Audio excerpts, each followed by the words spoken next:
Watch out! Move! Move! Move!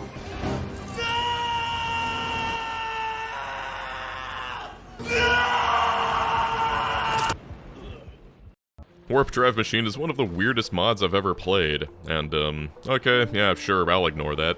The story is that our spaceship's broken and we've got to fix it. Yeah, our ship is looking a little flat at the moment, but just roll with it. The important thing is that the warp drive is on the fritz and is automatically going to warp us out of here in 10 minutes whether we're ready or not. It's very reminiscent of Warptorio, but believe me, it's very different. For starters, I can't seem to place down furnaces. Well, I don't have much time to waste, so I'd better get some resources. There's a bunch of starting patches nearby, so I better start collecting some.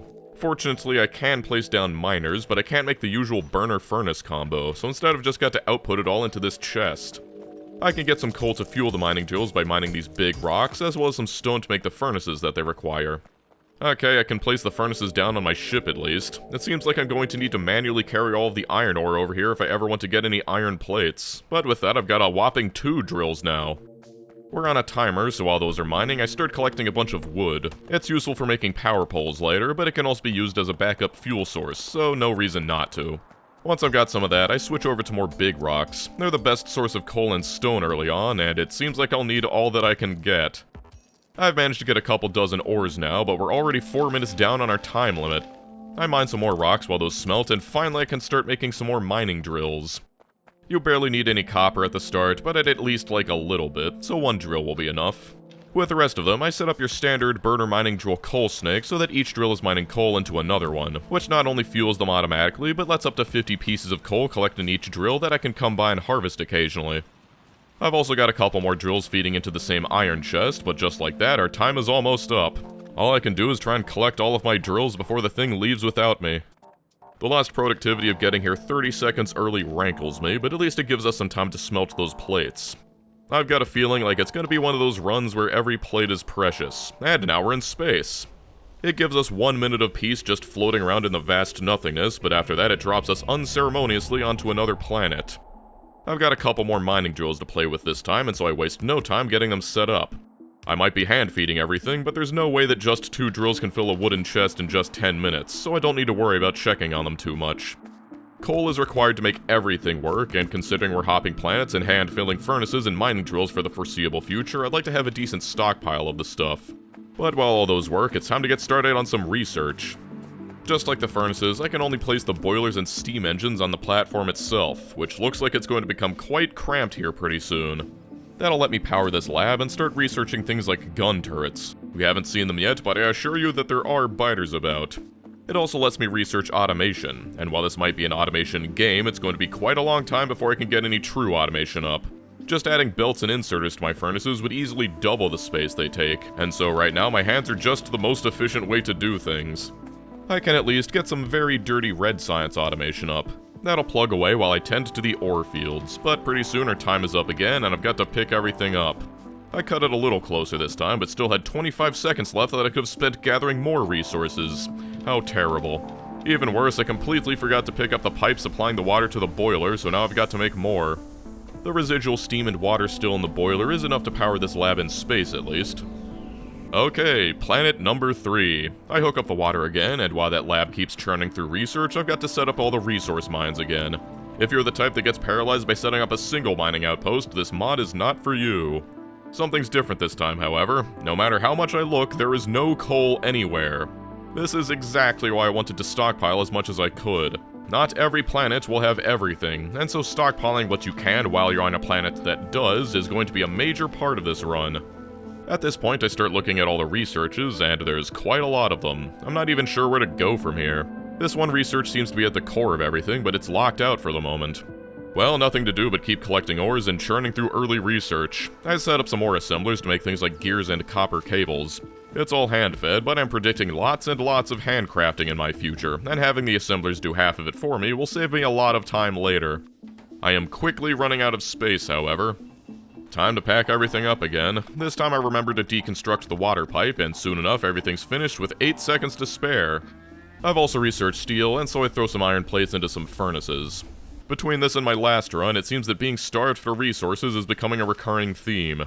Every plate is precious.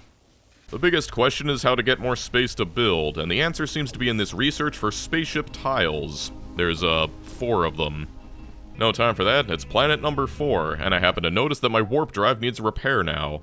200 steel plates is a freaking king's ransom right now, so all I can do is keep extracting as much ore as I can. Except this planet's even more barren than the last one. There is only copper and stone in tiny trace amounts. Also, you can check the planet info for biter concentration, as well as your ship for, yeah, totally. You know what, I'm just going to ignore this for now. This is also when I realized that I could initialize the warp early, and because this planet is so trash, I've decided to just cut my losses and jump early. The next planet I land on is also pretty barren, but at least it's got coal. I'm also collecting some copper, but with coal necessary to do anything right now, I also set up a really big coal snake, enough that I'll hopefully be able to stockpile enough to endure a few coalless planets. I spend the rest of my time mining rocks manually. That's the best way to get stone right now, and I still need it to make furnaces into bricks. Also, it's not like I've got anything better to do while my miners mine and my furnaces smelt. There's no base to build so long as I'm locked to that tiny ship. To try and rectify that, I craft some of this spaceship floor. I can't expand past that yellow box, but I can at least get some more room for my furnaces. Also, this is only smelting floor. What, you thought you could place an assembler on the smelting floor? You're crazy. You've got to use the assembling floor for that. That green floor accepts everything, but I can't craft that until I already beat the game, so this is the future. Also, you can't deconstruct this stuff once you put it down, so be very careful what you place. If I place this stuff over the green floor, I am never getting it back. I've managed to get a couple thousand coal, but I am really feeling the lack of iron. Hopefully the next planet is a little more kind. Luckily this time we've landed next to a massive iron patch, and with only 10 minutes to get as much as I can, I deploy the drills. This kind of spiral build is convenient for everything going into one chest, but it does take longer for me to place overall, so maybe it's not the most effective. There's also copper and no coal in sight, but that's exactly why we've got our stockpile. And while those drill, although there aren't any coal patches, there's still a decent amount of coal inside of these volcanic rocks, and so I focus on harvesting those while everything works. Not too much else to talk about as I try to smelt it all and slowly gather enough resources to repair that thing, and as it turns out, 10 minutes is a woefully short amount of time and I've already got to leave my wonderful iron patch behind. But just look at the amount of smelting we're doing. I mean, in a normal playthrough, after an hour I'd probably have like 4 furnace stacks up, but we take what we can get. The next planet is another complete waste and has nothing but copper, but I do try to take the time to try and restructure my power setup. I need to make a bunch of the specialized power platform, but pretty soon my janky 1 boiler setup becomes a janky 2 boiler setup. Importantly, they're out of the way of the center. Also, some biters finally show up, and I realize I should probably make some ammo.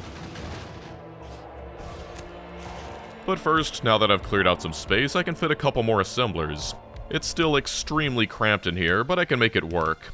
It's going to be hand-fed, but I want at least some pseudo-automation for science. We warp to the next planet while I'm still building, and this one has some iron, so I get those miners down first, but after that it's back to the science build. It's pretty easy when everything comes from a box, but green science is a little more complicated. I should have just enough room to squeeze it in, though. I get attacked by a bunch of biters while I'm in the middle of building the green science, and that inspires me to move some of the furnaces and finally make room for an ammo assembler. And obviously I'm going to need a special lab floor for the labs to sit on. There's the transport belt and inserters, as well as the mess that I've got to make to fit everything. Everything is still hand-fed, but seeing as my entire resource gathering process will be hand-fed for the foreseeable future, it doesn't feel as bad as it normally would. With that squared away, I've got loads of research I can get started working on. I'm not going to be going over every planet I land on anymore, but just know that even if I'm not showing it, I am still doing this every time.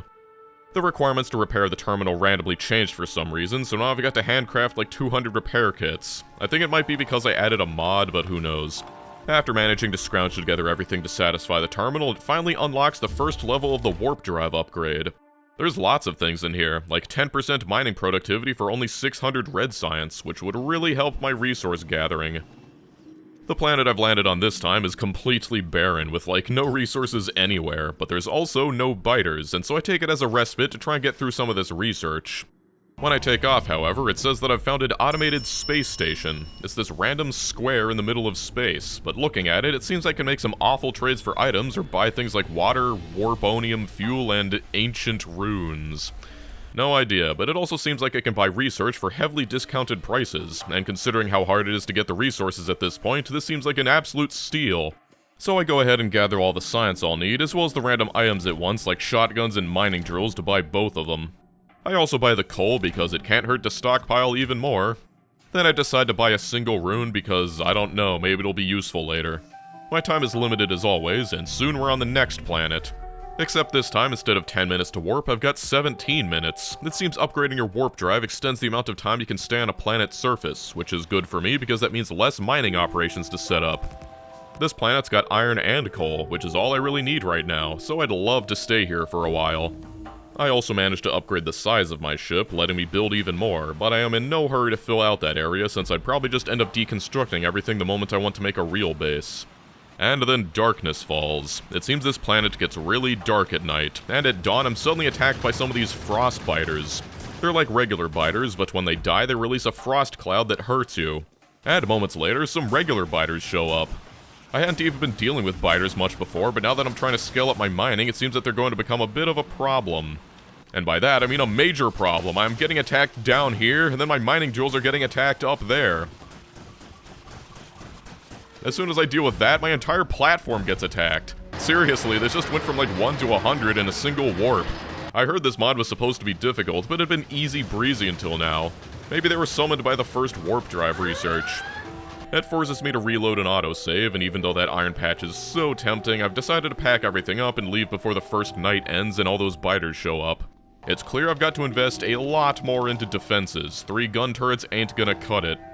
I get another station and buy the solar energy technology. At 75 packs, that's a 70% discount. The next planet has iron and copper, so I set those up and also hook up the water pipe to feed my boilers. Thanks to 2.0 making 1 water turn into 10 units of steam, and with my actual energy demand being so low, just these pipes can hold enough water to keep the thing running for quite a while. Also, why are the fish spitting at me? Some of the planets in this mod, I swear.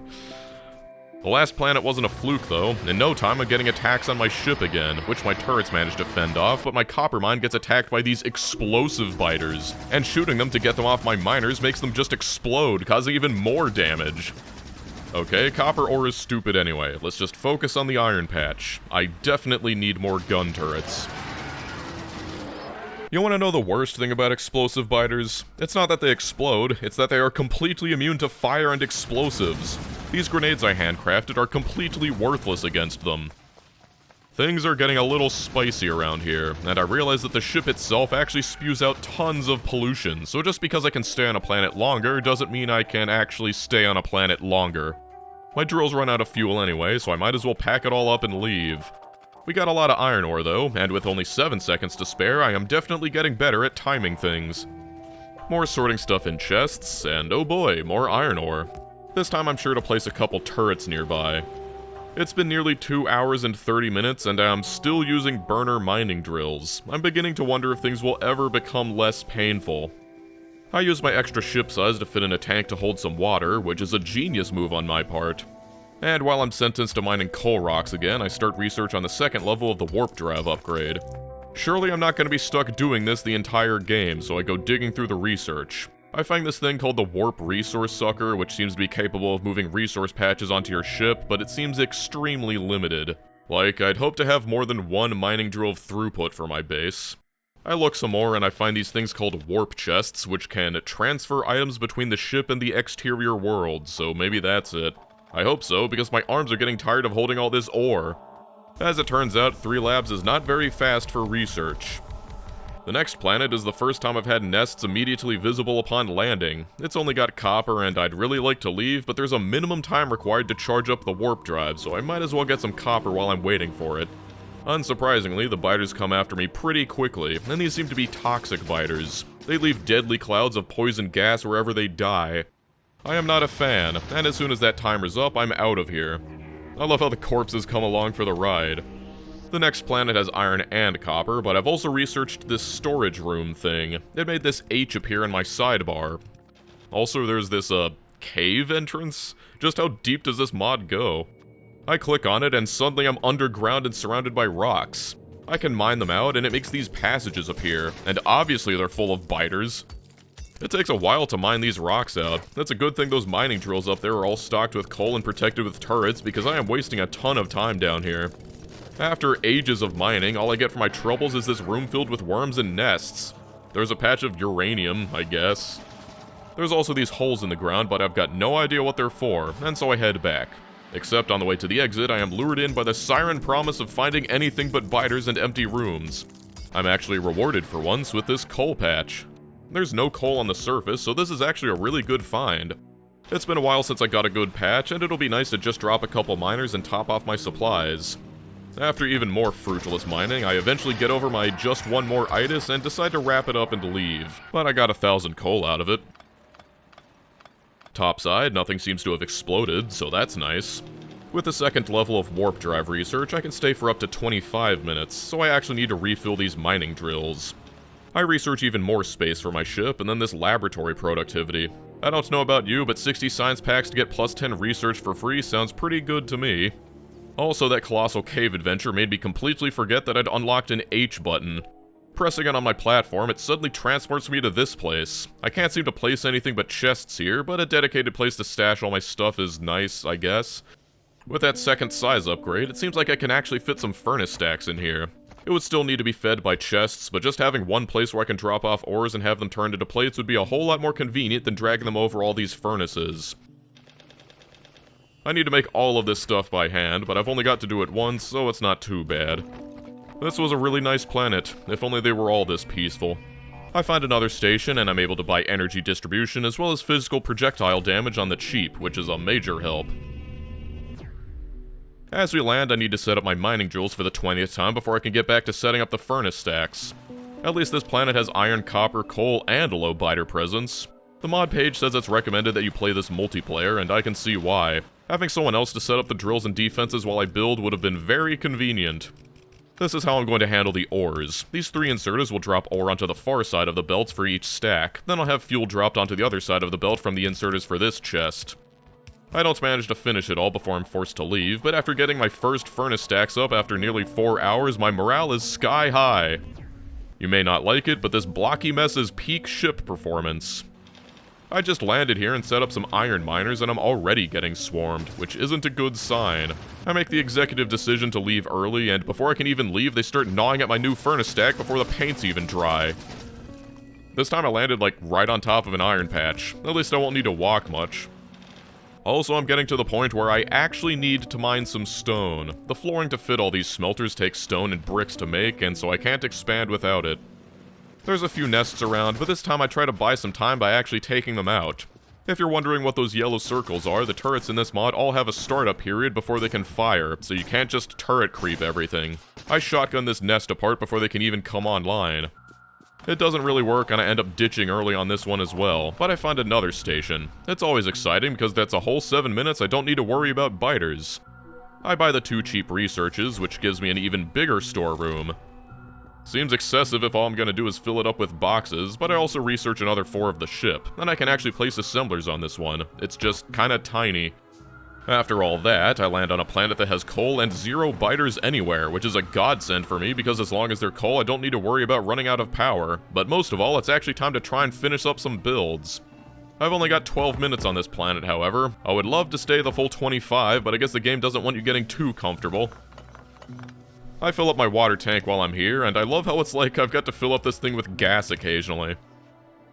I move all of my labs up to the first floor just to get them out of the way. It's not like there's anything else I could think up to do with that little space, but on to the next planet, I've finally got the stuff to finish this furnace stack. Seriously, I can get these things up in minutes on an ordinary run, but here it takes entire hours. This part will make steel, since you only really need a full steel stack and a full copper stack around the time you start making yellow and purple science, and at this rate that's about 30 hours off, so best get comfortable. This next planet I land on is interesting, because all the resource patches are mixed. Ordinarily that would be really annoying, but since everything is going into chests to be hand-sorted anyway, it's actually quite convenient. I only need to set up 1 mining outpost. It's been so long I've been able to research the car, and so I take a drive around.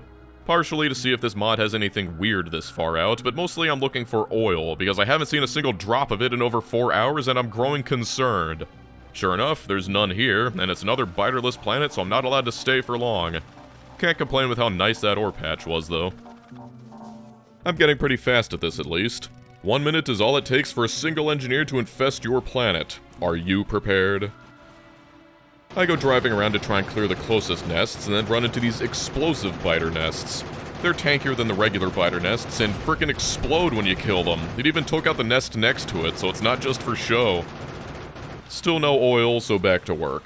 I'm not sure if you noticed, but my power was completely hand-fed, and not only am I tired of doing that, but I'll also need more power, so time to upgrade. Even when I've got a base attached to these furnace stacks, it's still not going to be very big, so I shouldn't need too many of these. And you know what? That's sad. I ditched 5 minutes early, and I don't want anyone calling me weak, because this is what happened to the bottom of my ship while I was packing things up. There's another one of these mixed patch planets, but it's mostly copper this time. Not what I'm after, I'm afraid, but it doesn't hurt to stockpile it. Now we're like 20 minutes into this video, and this is all I have, so I really ought to get something going. I fit some brick smelting down here in the same way as the other furnace setups, and after like 30 minutes I've managed to deconstruct everything before getting sidetracked by the eternal resource grind and defending my ship, so I've really made negative progress. Actual defenses are going to be an absolute necessity, and that means flamethrower turrets. Even though I still haven't found any oil, I made this warp pipe which can connect 2 fluid systems from anywhere. The station is selling crude oil, and you barely need any to run turrets, so this seems like a great deal. To actually get some automation up, I make this green circuit build. It's nice to finally get something that's running off of my furnace stacks, and since it's important, I also set up some temporary ammo production. I'm minding my own business, harvesting my drills, then something explodes and this alarm goes off telling me that the warp button's flown off. I guess I need to go get it. This thing takes forever to mine, but I pick it up and it seems like everything's okay. Back to work. It's really kinda tough fitting everything in such a compact area, but 5 assemblers of red science should be enough to take me all the way to the end game. I like this way of sideloading the copper and dropping the gears on the far side to make the red science. The green science is easy in theory, since I've got green circuits already, and with some finagling, I fit the belt and inserter assemblers over here. Unfortunately, I really couldn't figure out an elegant way to get them onto the same belt without breaking, so I used some circuit conditions to make it work. As soon as that's plugged in, I can finally say I haven't made negative progress. I'm just collecting the science in boxes, and I'll manually carry it up to the first floor. Compared to all the other hand feeding I've been doing, this is nothing. And keeping the streak of actually getting things built alive, I want this ship to at least make chemical science, and so I've got to make a bunch of engine units. It seems like this is the best place to fit them, so here they are. Those can go into a chest as well. Honestly, I like it when I'm forced to build compact. And just above that, there seems to be just enough space to fit the ingredients for military science. Even if I didn't want damage upgrades, which I certainly do, many of the ship upgrades require military science despite having nothing to do with shooting things, so I've got to make it anyway. Walls are easy and just take the bricks from below, and the grenades can just leach off the boilers above. Even though it's all still hand-fed, it's at least tolerable if I only need to keep 1 chest filled instead of dozens. I'm proud of my ability to fit in the ammo automation in here as well, leeching off the iron for the grenades from above, as well as the steel for the engine units from below. I'm going to collect some of this red ammo for personal use, but since the evolution resets on each planet, yellow ammo should be more than sufficient. The worst part of a bigger platform? You need more guns to defend it. I've managed to worm all that stuff through here and finally make the military science. 3 assemblers is more than enough. If I wanted it to keep pace with my other sciences, I'd need 5 assemblers, but since I'm not going to be researching with military science all the time, I can just collect it in a chest until I need it to compensate. And would you look at that, we've actually got a functional base. It doesn't really make supplies like assemblers because that takes too much space, but at the size we're limited to, it doesn't hurt too much. Now it's time to come to terms with the fact that I am still using burner mining drills and moving everything by hand, but I think I have finally figured out the solution to that. I'd hoped that I could put these warp chests anywhere, but they can only go into the storage room. Seems this place is more useful than I thought. I'm finally getting to use electric mining drills, seeing as I have excess power now, but I can place the other warp chest outside. The inserters out here will fill the chest, and thanks to magic, the inserters in my storage room can take it out. I can put anything here, then sort it and stash it, but I can go even further. There's these link chests that, unlike the warp chests, can be used inside the spaceship, so by putting stuff in here, I can transport it instantly down to the furnace stack, allowing for total automation. It only has 20 inventory slots, and so it sounds limited, but that doesn't matter. All I need is throughput. If I just add a condition to the inserter filling it and tell it to only insert up to, say, 50 iron ore, I can use the same linked chest for up to 20 different items. Excuse me while I deal with all these biters trying to kill me, it's hard to get a moment to yourself in this mod. Anyway, on the next planet we get another one with mixed patches, and this is the perfect opportunity to show the power of my master plan. Everything can go into the same chest, and all I gotta do is sort it like so. It all gets stashed away into the appropriate chests, but once it's buffered I can then feed it into a linked chest. These things are really annoying to make by hand, but now I can finally fully automate my furnace stacks. Once again, the inventory of all these chests is shared, but as long as I limit how much of any one item can be put in and filter out the inserter so that only stuff like iron ore can be placed on the belt for the iron furnaces, it's complete automation at last. It's a good thing too, because having some reliable ammo automation is finally allowing me to fend off these attacks. They really don't like me. Now I can mine whatever I want to drop it in the chest and rest assured that it'll all be sorted, buffered, and then delivered on demand. I've still got to set up all the mines by hand, but this is a major step forward. Also, I buy some of this warponium fuel. Not sure what it's good for, but might as well. Now, even though the evolution resets back to 0 on every surface, that doesn't mean that the combat is easy. This isn't a normal game where you can just defend the same iron patch and get an almost unlimited amount of ammunition. Running out is a very real possibility, so I've always got to get iron ore when I can. Now that I don't need to run inventories of iron ore anymore, the amounts that I can extract on every planet has gone up substantially, but I still need some real defenses. Basically, I need flamethrower turrets. One problem, I can't research them. Yeah, I've got crude oil, but thanks to the trigger text added in 2.0, I can't research anything oil related until I can physically pump an oil field. It doesn't matter that I got some right there, I haven't seen a single oil patch in 8 hours, so who knows how long that'll be. I'm so desperate I actually go underground again, thinking maybe oil patches only appear in caves. I don't find any, but what I do find is this random pipe spewing poison gas everywhere. It's got petroleum gas in it, so I attach a warp pipe, run all the way back to my ship, and then warp it into a tank. It gives me some, but it's such a paltry amount that definitely wasn't worth the effort. And it's not like it matters, because I still can't use any of it until I find an actual oil field. Warp pipes are really expensive to make, and I don't want to lose this one, so after realizing that this was all pointless, I've got to go retrieve it as well.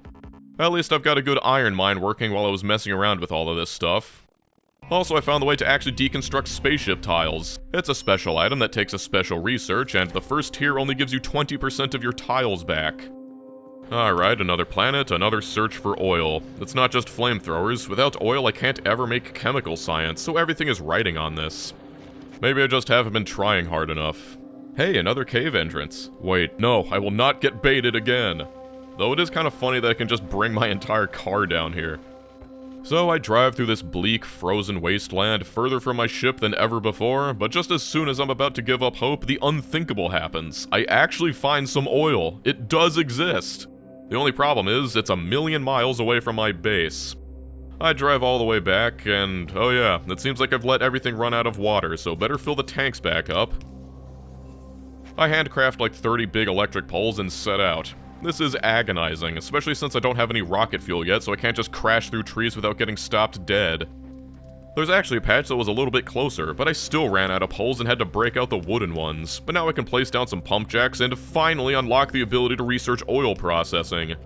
The good news is, while it may have taken forever to bring the power down here, I can use that warp pipe to suck all that oil directly into my base. Just look at all that oil. Okay, this warp chest thing's a little throughput limited, but I'll still take it 1,000,000 times over that hand-fed burner mining drill setup. I'll figure it out later. Now, unfortunately, with that oil patch so far away, I need to leave early to deconstruct it before we leave, but I got about 3 tanks of crude oil out of it, which is more than enough to make 900 chemical science packs, so definitely a good head start. Luckily, I was smart when I was designing this thing, and made sure to leave enough room around the edges to fit in flamethrowers. I got to handcraft them, which will take a while, but thanks to that chest filled with engine units, it's just a matter of time. And, there goes the power generator. Maybe one day I'll have a ship that doesn't randomly lose all its parts. The main time sink is just crafting the spaceship floor to fit everything. The smelting floor is the cheapest, and so I've realized that it's easiest to just use this everywhere and then just place like 9 tiles of assembler flooring whenever you need to place an assembler. Looking back on it, I really should have automated this stuff, but I can make it work. The astute of you might notice that the flamethrowers are a little too close to the edge of the ship to have perfect coverage, and so I'll still need gun turrets, but this will keep me safe from the larger swarms, which is the main thing I'm worried about. But after like 30 minutes, I finally got... oh my god, what the hell is this thing? Toxic Spitter Boss 1? It obliterated all my gun turrets defending the iron mine. The range on this thing is insane. It can start shooting my flamethrower turrets from all the way over here. I placed down a ton of gun turrets, and luckily it's kind enough to stay in one place while they all slowly come online. Even with all this concentrated fire, it still takes several seconds for it to finally die.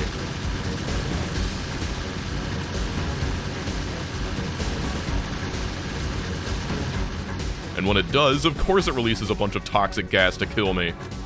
It wouldn't be so bad if my suddenly undefended mining patch wasn't so suddenly undefended. I'm forced to just watch everything explode while I need to slowly walk back over there. Do you have any idea how annoying it's going to be to handcraft all of this again? By some miracle, they just stop attacking the warp chest though, because that thing's a headache to replace. Okay, never mind. I wonder what the hell could have killed me so fast, because with heavy armor, those small biters shouldn't do that much damage, and then I start taking tons of damage out of nowhere again. I look down and realize that it was one of my own turrets. It's an infected turret, what the hell? Apparently the toxic spitter was somehow able to take over my gun turret, but hey, the box still miraculously lives.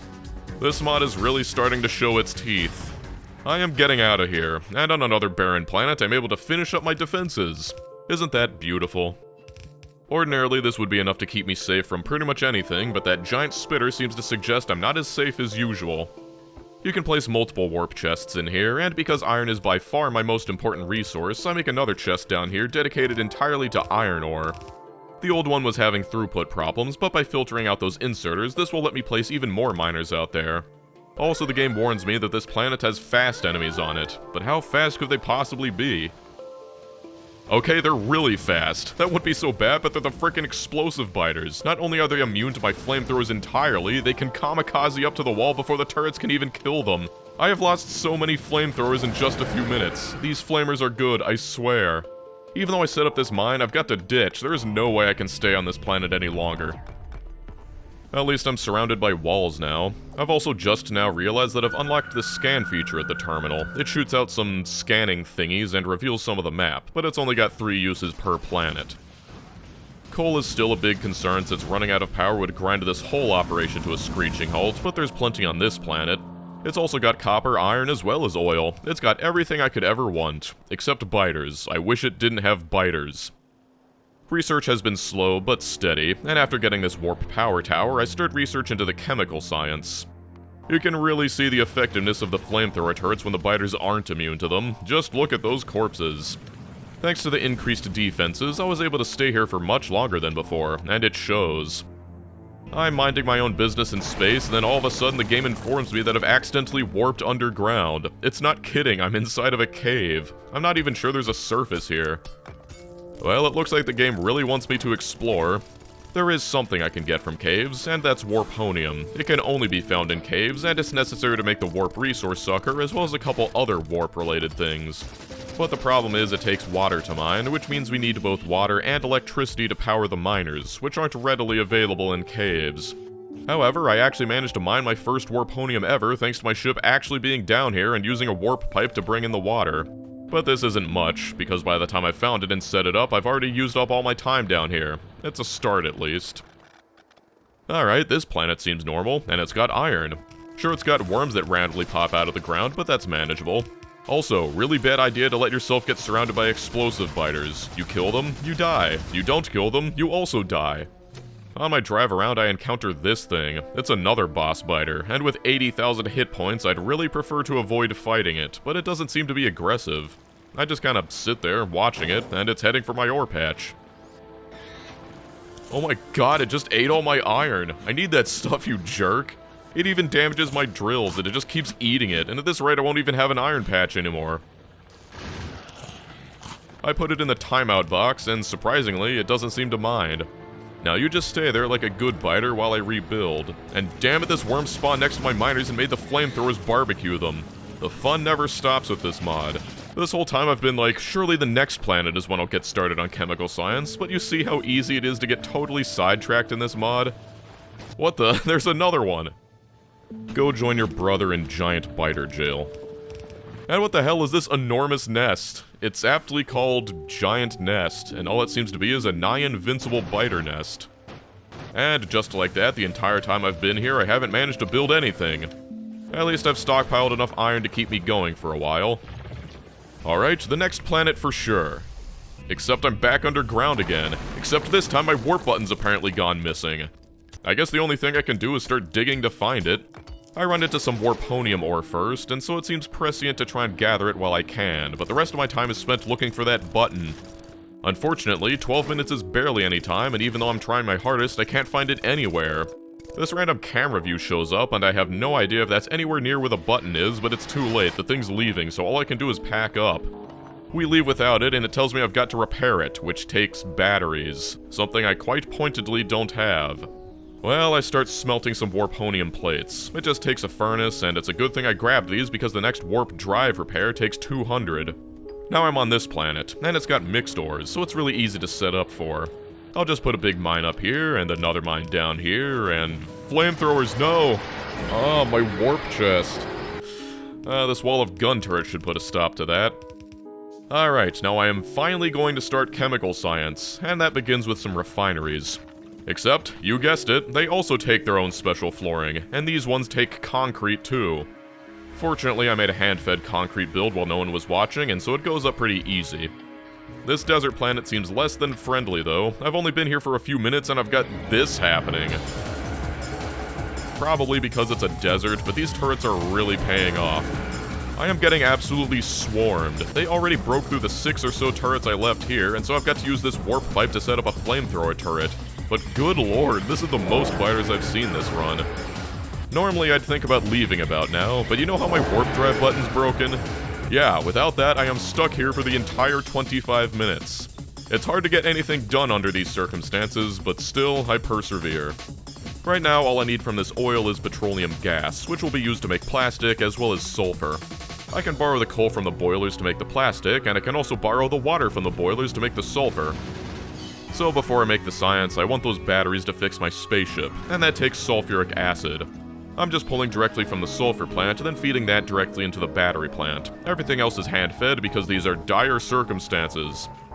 I managed to repair the warp drive, but I'm still waiting on the batteries for the warp button. And just look at all of this. I'm doing my part.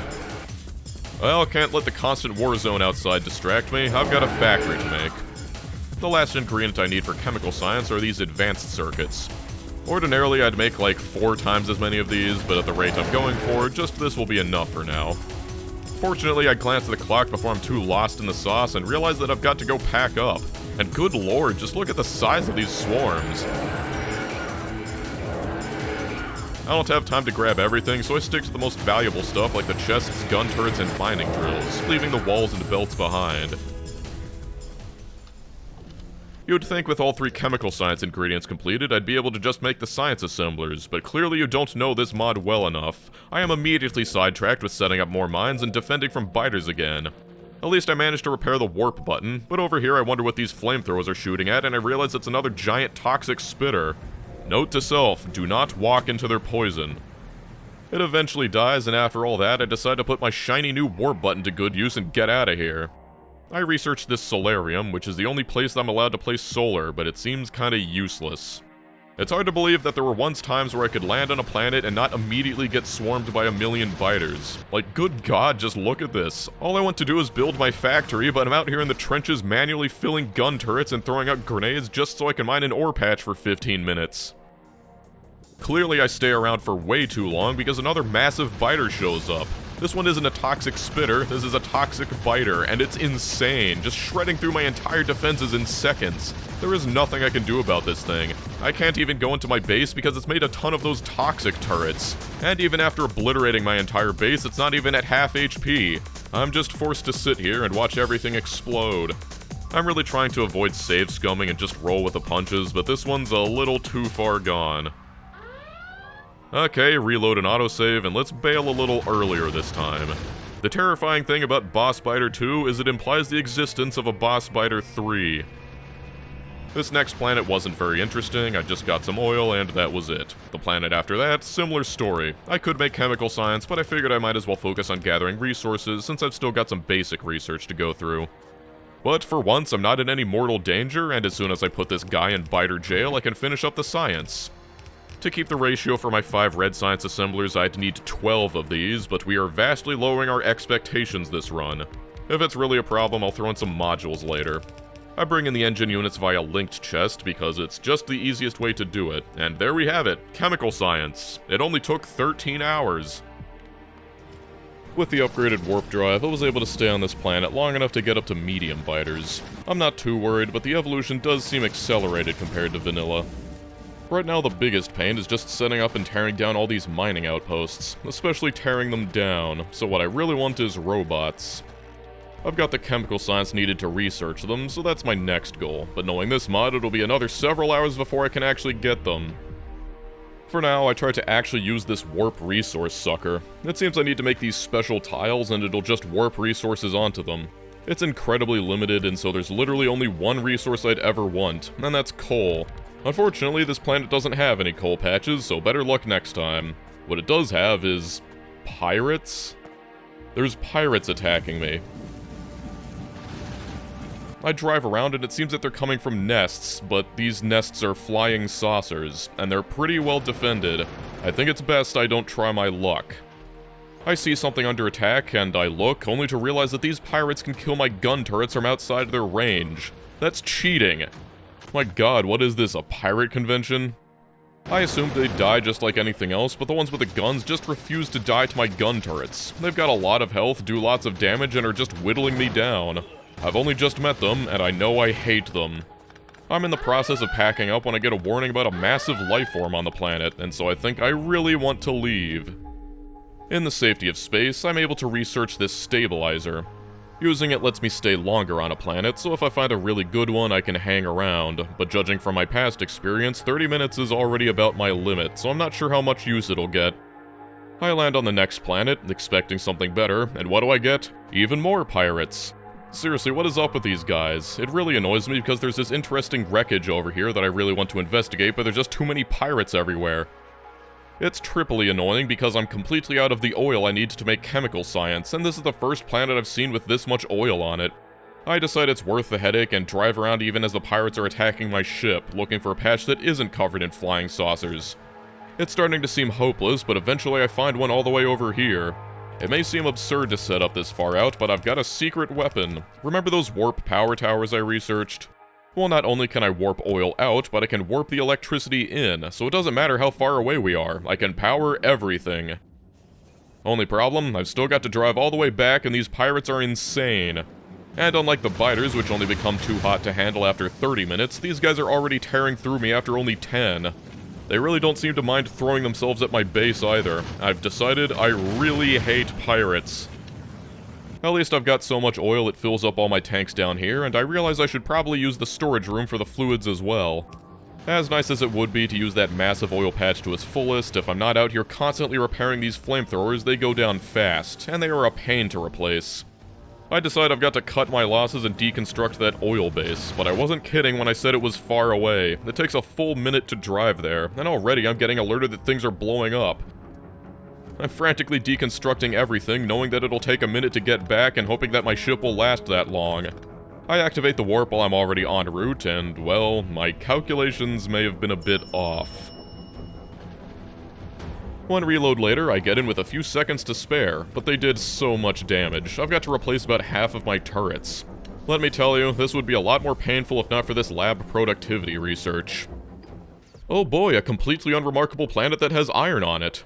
It's hard to really convey the feel of this mod in video format, because while it might seem like my factory just magically works, in the background I am constantly stressing about my resources and thinking about how I'm almost out of iron, coal, copper, or oil, or occasionally even stone. Then I've just got to pray that the next planet actually has what I need. That last pirate planet was a wake-up call, though. I really need construction robots. If I had some, I wouldn't need to worry about pirates whittling down all my flamethrowers while I'm gone, because they could just repair them. Normally I'd use this as an excuse to set up the real robot frame build, since it's used in yellow science anyway, but I am so far from that it's not even funny. I did research a little more space for my platform, but I am in no shape to expand out there yet, so I just make the most jank robot frame build ever. Actually, sorry, I only get as far as the electric engines before I need to set up another coal patch, and then I'm alerted that pirates are invading! Seriously, why am I suddenly seeing these guys everywhere now? They come in with a ship covered in turrets and they're just pouring out to attack my base. Well, guess what? I can outrange your gun turrets too. Okay, I can't actually outrange the laser turrets, and so I've just got to eat a million fish while I tank a 1.2 megawatt laser to the face. All while these stupid flying saucers are spewing out pirates. They take forever to kill, even with my combat shotgun. Also, I keep wondering why my HP is dropping, then I realize that there's pirates with sniper rifles constantly plinking me from across the map. They're so green and small that they're practically camouflaged. I really, really hate pirates. Eventually, I managed to take out the last turret, blast a last flying saucer into oblivion, and shotgun the last pirate in the face. They got the last laugh because a freaking landmine kills me. As the only person who's ever played Factorio PvP, yes, landmines are invisible if placed by an enemy force. I'm left with this terminal, and it tells me to connect it to my terminal with a green wire, so I go and do that. After a countdown, it suddenly tells me I've hacked research for another upgrade to my storeroom, for absolutely free. Hey, thanks, pirates. I don't even know why I bothered to build these solar panels. At least without pirates attacking me, I can finally get some of this oil up here. This planet's actually pretty sweet, actually. With that, I decide to actually try and use the warp resource sucker, only to realize that it takes 10 megawatts to run and requires like 100 seconds to actually warp a single resource patch. Not only that, but it seems to piss off every single biter in a 10-kilometer radius, because the attacks never stop coming as soon as it's down. I defended a little better this time, and after an eternity, it's extracted a single tile of coal with 1.1k. Like, I'm not gonna say no, but it's a lot of effort. After that, I decide to pack up, and you can see that driving over a mountain of corpses to get to my ship has become a normal occurrence. So I'm back in space, and then even more pirates. They want a bunch of copper ore, and you know what? Take it. I am tired of dealing with you. I've got plenty anyway. I guess it just sucks it directly out of my chests because they just leave and that's that. Might as well mine that coal patch I warped. These planets with the giant holes in the ground are interesting. And I've gotten enough shooting speed upgrades that the combat shotgun just shreds nests now.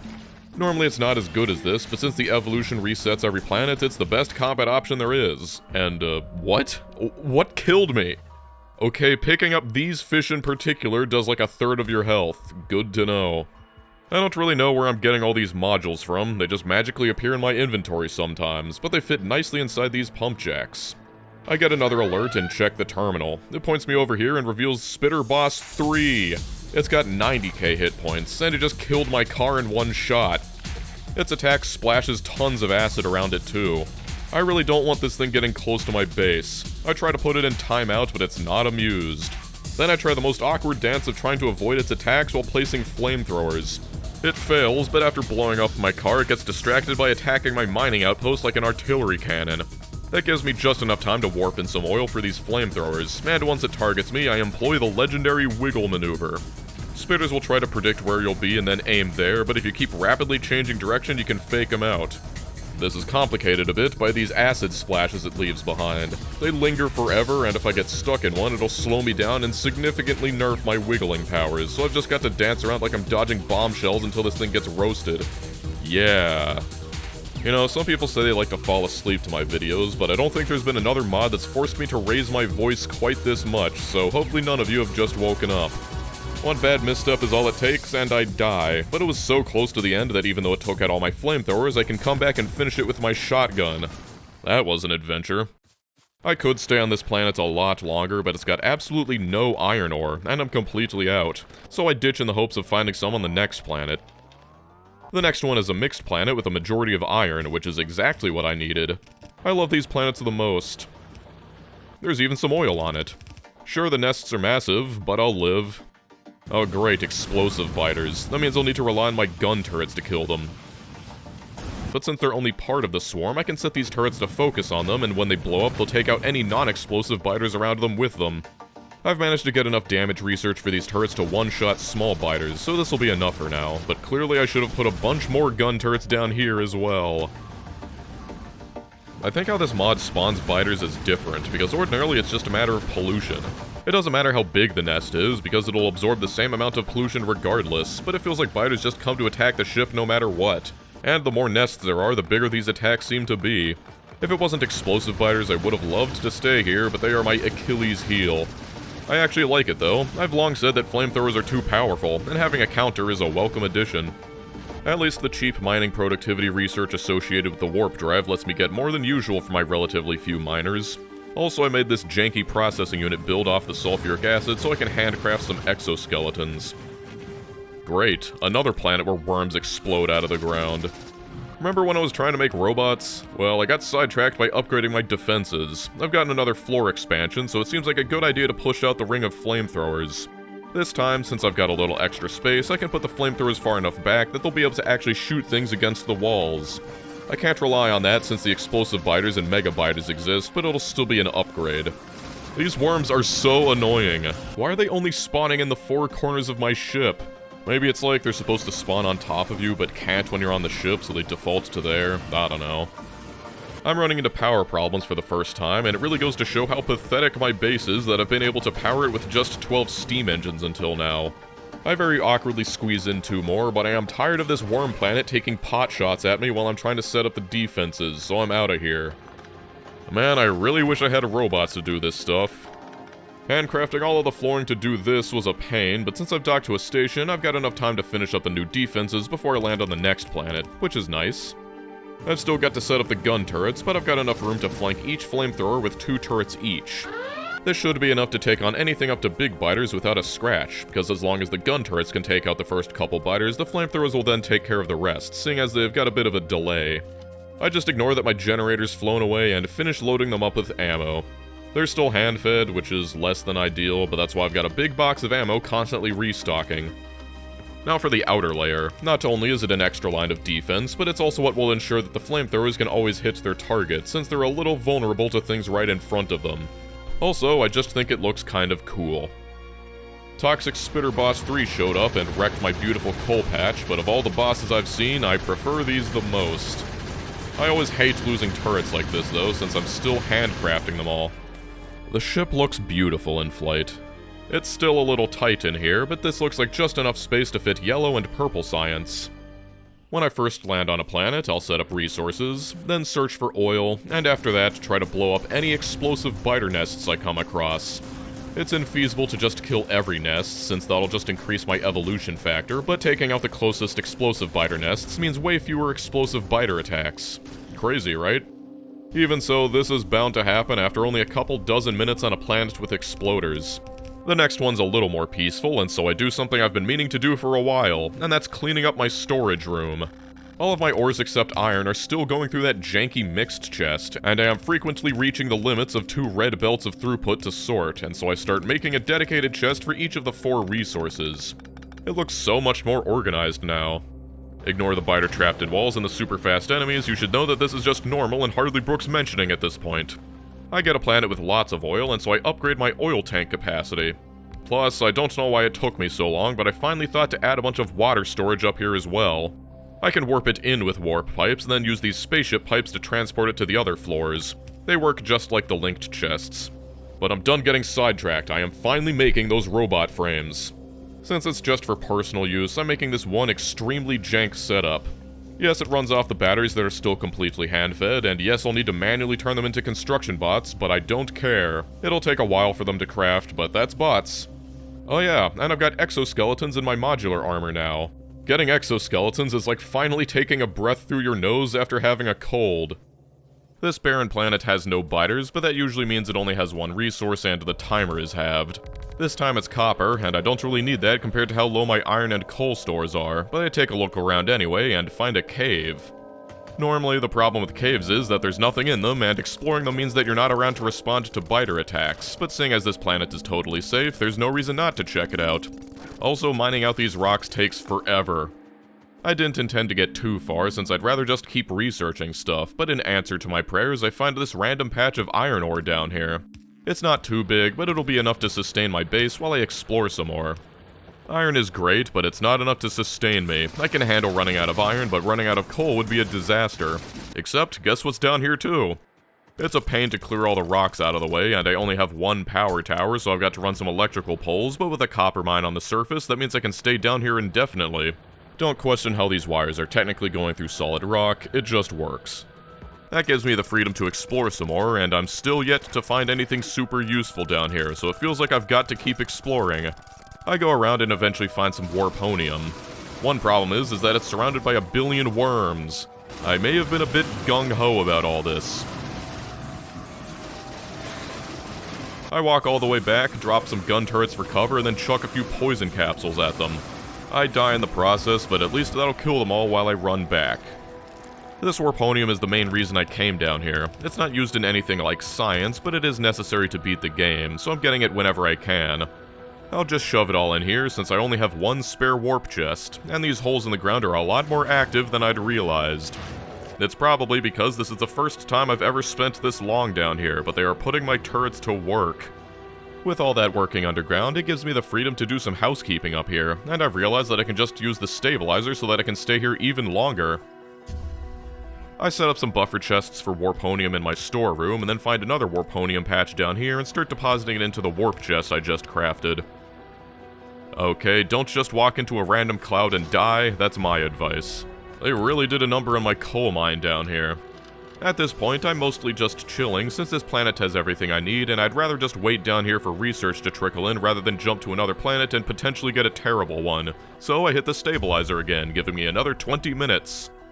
I'm watching my storeroom, and then I hear things suddenly exploding. These holes are becoming really nasty. Are those big biters? This is the first time I've seen them. Oh man, these big arachnids do not mess around. They're practically invincible to my weapons, and they're fast as hell, too. Not much I can do about them, and suddenly this cave isn't seeming nearly as cozy. Yeah, it really feels like it's about time to leave now. They absolutely wreck my mining outpost, but at least the important buildings are safe. After dying several times, I finally managed to pack everything up, and with a bunch of warponium as well as a newfound respect for big biters, I reached the surface. Despite the hells below, it's still totally safe up here, and so I set up a quick little automated smelting build for the warponium. But back at the storeroom, we are totally stocked up on copper and coal, so hopefully the next plan will have some iron.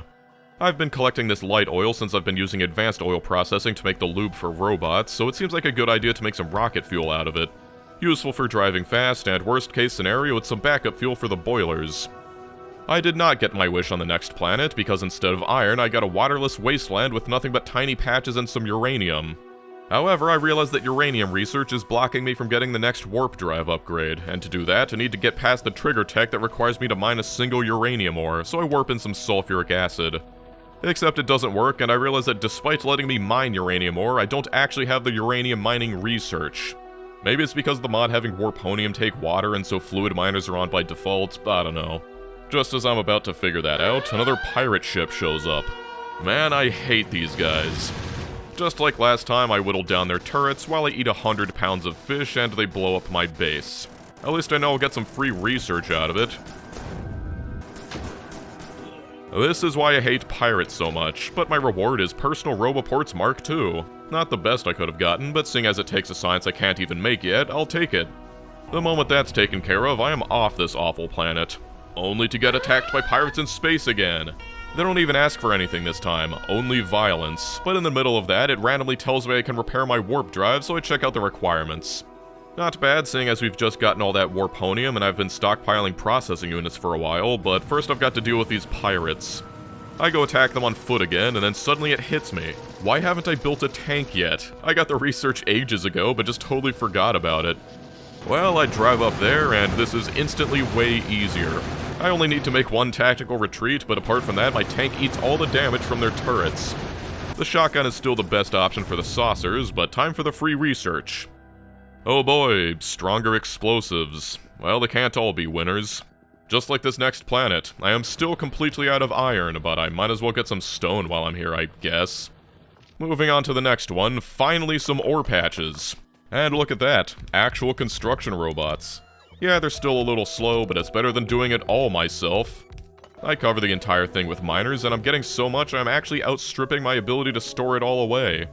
I upgrade it to red belts, and just look at all that iron. But you know it's bad when I'm getting excited over a mere 60 iron ore per second. Still, it's enough to overcome my demand and allow things to start stockpiling.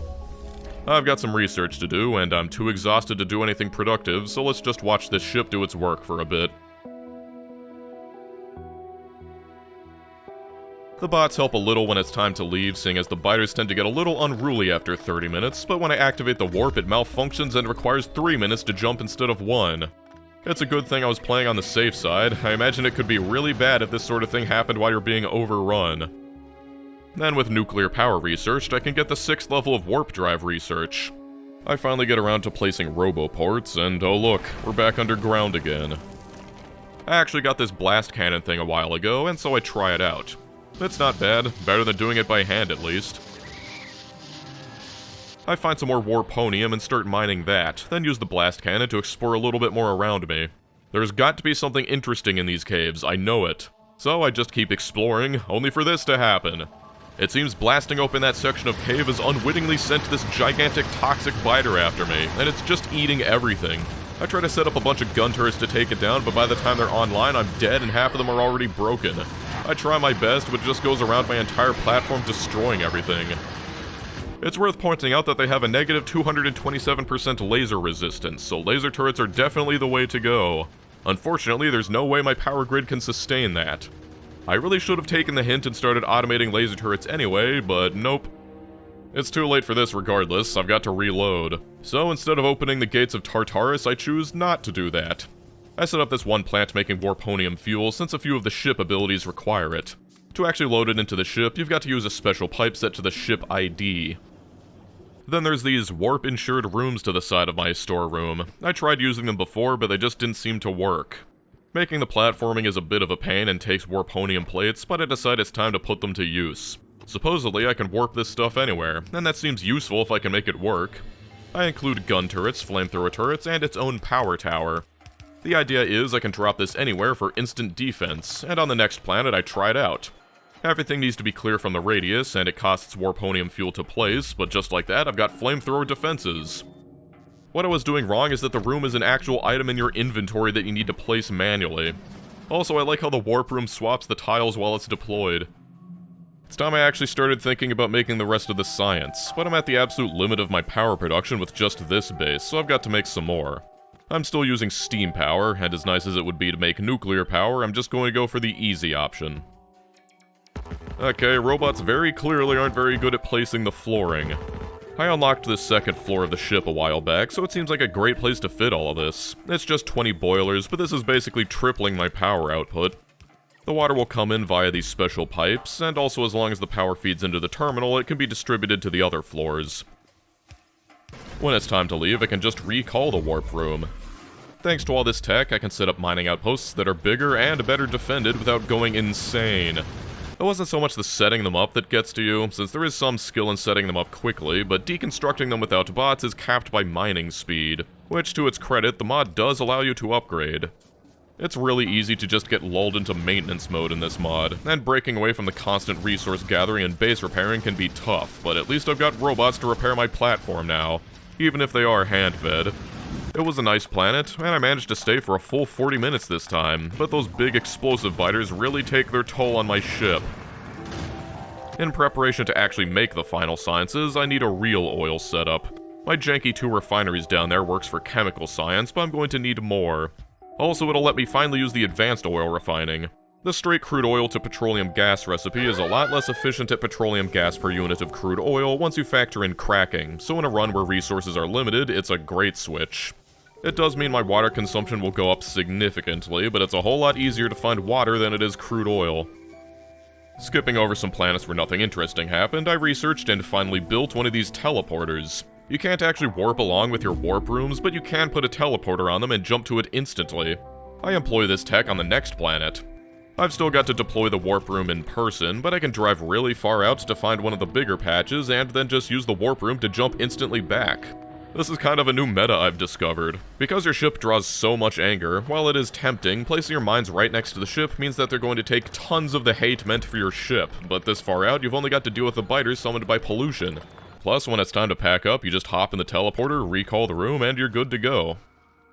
The next planet was nice because I was really running low on oil, but it's basically totally featureless, and then there's these infected spaceships around, like tons of them. They're kind of bizarre. It's probably a glitch, but they form these dense circles of biters around them. I come in and try to kill one, but they are incredibly tanky, and then a million biters start coming out of nowhere. I just got here, so they're still small, but this is so many biters. They really don't want me killing this thing.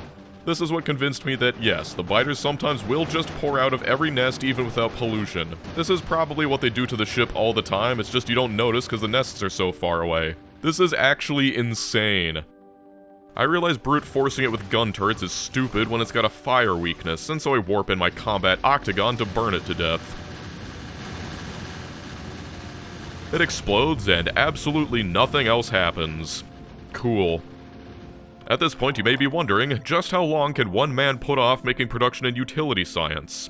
Look, maybe it's the Stockholm Syndrome, but I'm addicted to placing down mining outposts. Especially since this planet has everything, and being so far from the ship means killing all these nests actually stops the attacks. I'm getting so many resources, I need to add a second unloader for iron ore. I am suffering from success over here. You know what, Copper? You may be second place, but you fit in here too nicely to say no. Okay, I don't mean to alarm you, but I am finally getting started on the science. Purple and yellow science massively shifts your resource demands, and the biggest one is needing way more copper and steel. Before it was enough to have a half stack of both, but now I need a full stack of each, so I've set up another furnace stack over here to make the steel, while I convert the old steel stack to make only copper. Purple and yellow both take lots of circuits, so I'm going to need to make a bunch more. The good thing about playing Factorio as much as I have is generally knowing the demands of every build and knowing what I can get away with. For instance, I'm only building to a level that I think a red belt of iron plates can reasonably sustain. It also allows me to be a lot more economical with my space. Though I did get another floor size upgrade, but it already took me this long to get here, so the last thing you want is me redoing the entire defensive perimeter.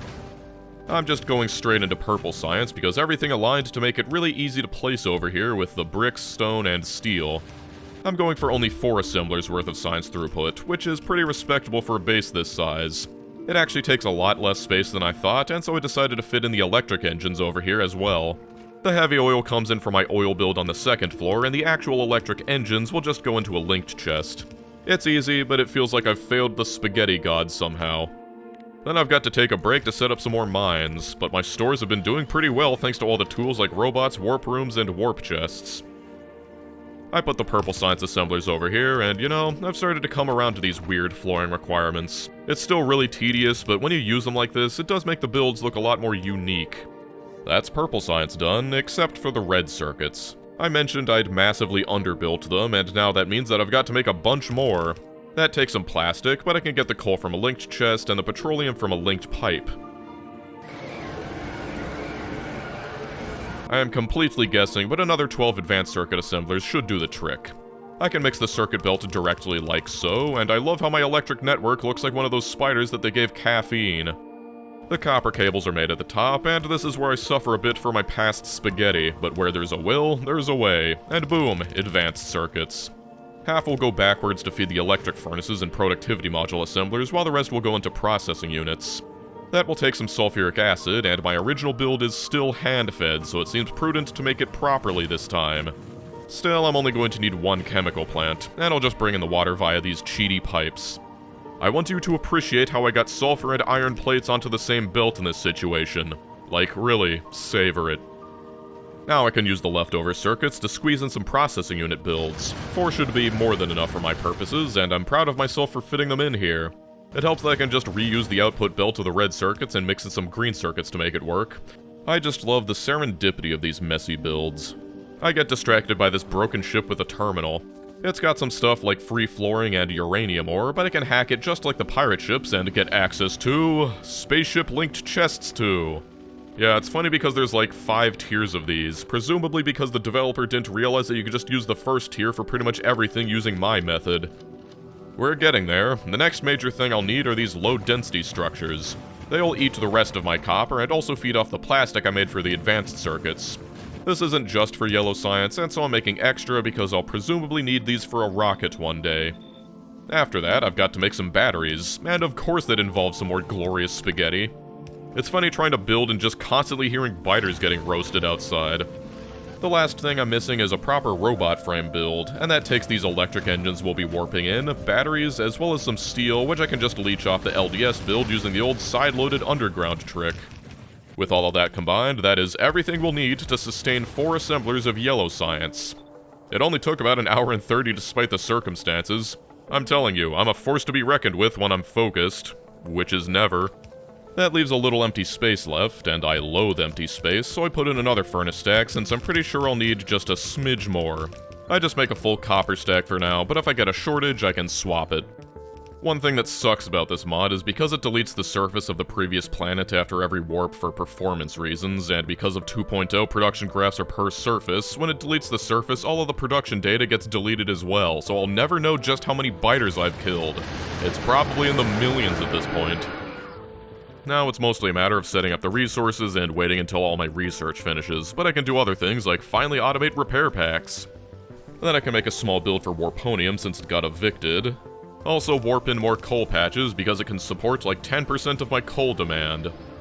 Another thing I do is finally use these linked chests to store all the science so I can just place a linked chest in the lab area and have it work automatically. I probably should have done this like 20 hours ago, but that's the last of moving things by hand. This mod has reprogrammed my brain. At this point I'm just like, ah yes, an excellent iron harvest this planet. I repair the warp drive again and unlock the 7th upgrade. There's something special about just standing here and watching the fires lighting up the darkness, but for once in this mod, there's not much for me to say for the next hour or so. I'm just waiting for research. I set up my probably 70th mining outpost and get an alert about another giant form of life. I check it out, and it's an Arachnid Boss 5. I didn't even know it could go that high. It's got 250,000 hit points and lots of damage resistance. I really don't think I can kill this thing, and so I lure it away, drive as fast as I can, and then pack up before it can come and eat my ship. Now that I have everything, I realize that this is when I really need to start worrying about these ancient rune things. I'm not sure what they're used for, but I know that I can't win without them, and I should probably start collecting them. By the way, I have 2 warp rooms, and with how useful they are, I should probably use both of them. I don't put flamethrowers on this one. I should have, but I'm lazy. Mostly it's just an easy way to get power far from the base without needing to worry about it blowing up. Also, there is nothing more heartbreaking than finding a planet with tons of iron, copper, coal, and oil, only to find it infested with pirates.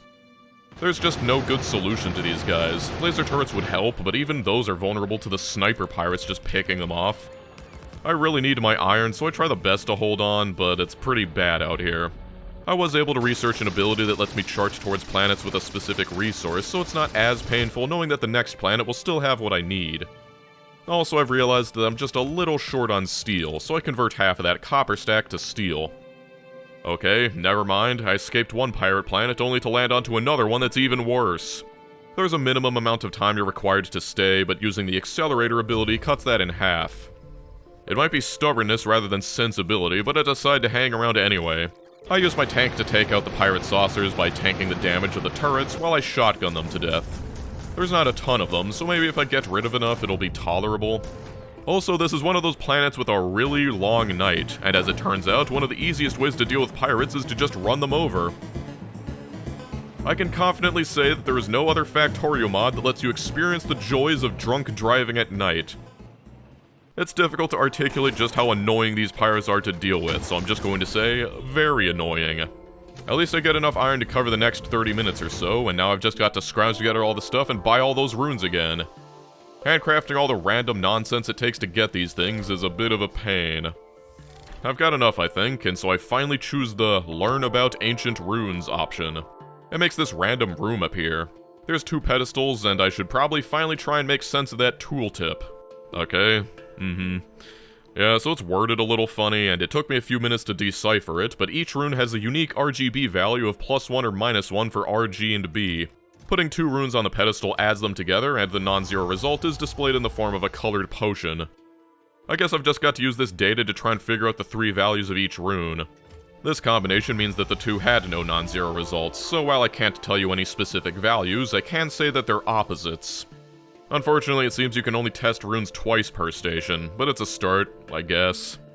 I've just got to churn through research and try to get the runes while I can. I've still got tons of research to do. The final research takes all the mostly useless ship upgrades like Warp Chests 5 and Defense Bots.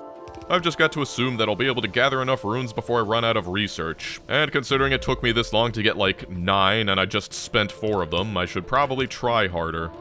One thing I will do is switch over my power and furnaces to solid fuel made from light oil. For a while, oil was my most precious resource, but with warp rooms and being able to search specifically for oil-rich planets, it's actually the easiest to get now. This will massively reduce my coal demand, and basically means I don't need to worry about it anymore. I have gotten so many of these boss biters, though.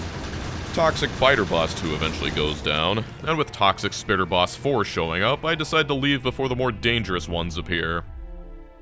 So I set up on the next planet like normal, taking advantage of my strategy of putting the mines really far out, and then get jump scared by this. I was wondering how the boss biters always seem to sneak up on me. They just randomly transform. This is the exact thing I was trying to avoid on the last planet. I really should have invested in laser turrets by now, but I'm in the middle of the sunk cost fallacy.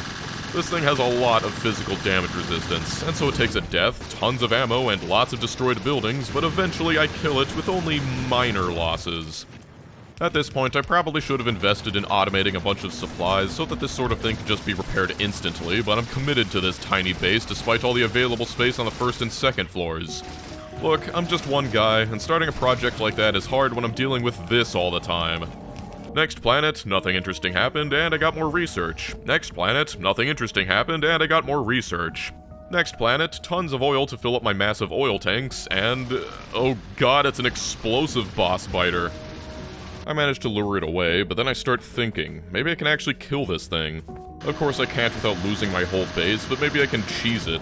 I can handcraft some landfill, and since you can remove it ever since 2.0, I can build out here, trap the explosive biter in the water, and then just... wait, I can't remove it. Touché, warp drive machine. I try another time to see if I can trick it into getting stuck, but it just blows up the walls and then gets stuck all on its own. I'm free to just blast it, but this thing is tanky as hell. I've got to go run and grab like 1,000 ammo while it's still getting shot, but it just doesn't move the entire time, and after an eternity, it frickin' explodes. Of course it would explode. Well, can't complain. I just love the mountains of corpses you leave behind in this mod. Space stations aren't guaranteed, but if you really need them, you can use the research that allows you to go to previously visited planets that have them. I never really used that feature, but it exists. My advice is, even if it's painful, try and stock up on at least 3 of each rune if you can instead of waiting through the end like me. Also, why does it seem like toxic spitter bosses show up like 10 times as frequently as the others? I finally realized that the bosses were the source of those mysterious modules all along. And another one. At this rate, I might actually get enough modules for Power Armor Mark II from bosses alone. I warp underground again, which is a welcome sight after not finding any caves for the past few planets. Mining has always been a pain, and the bots aren't any better at it, but what is the shotgun. Yes, I've been avoiding caves because of how slow mining rocks is, but forget the pickaxe. Now that I've gotten enough attack speed and damage upgrades, just shotgunning the rocks to death is by far the easiest way to explore them. I've got some random uranium ore sitting around in some chests, and on a whim I start processing it, because having my exoskeleton stop working every time I'm underground is annoying, and personal reactors take actual fuel cells now. But thanks to the shotgun, I find some warponium in only a few minutes, and after setting that up, I'm back on the grind and find this nice little grotto with a light shining down on it. Unfortunately, natural beauty is not going to help me, so I forge on. After almost blowing it up with some stray shotgun shells, I found a chest with these 2 runes inside of it, so I know they exist. And if I can explore fast enough, it might just be more efficient than waiting for stations.